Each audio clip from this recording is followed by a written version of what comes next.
కీర్తనల గ్రంథము 2వ అధ్యాయం.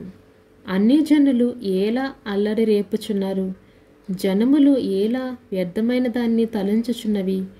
మనము వారి కట్ల తెంపుదము రండి, వారి పాశములను మన యొద్ద నుండి పారవేయదము రండి అని చెప్పుకొనుచు, భూరాజులు యెహోవాకును ఆయన అభిషేక్తుని విరోధముగా విడువబడుచున్నారు.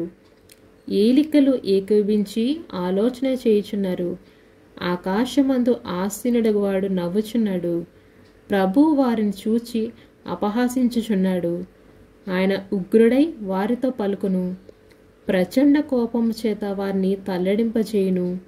నేను నా పరిశుద్ధ పర్వతమైన సియోను మీద నా రాజును ఆసీనునిగా చేసి ఉన్నాను. కట్టడను నేను వివరించెదను.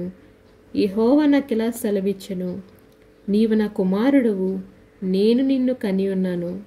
నన్ను అడుగుము, జనములను నీకు స్వాస్థ్యముగాను భూమిని దిగంతుల వరకు సొత్తుగాను ఇచ్చెదను. ఇనుపదండముతో నీవు వారిని నలుగుగొట్టెదవు, కుండను పగలగొట్టినట్లు వారిని ముక్కలు ముక్కలుగా పగలగొట్టెదవు.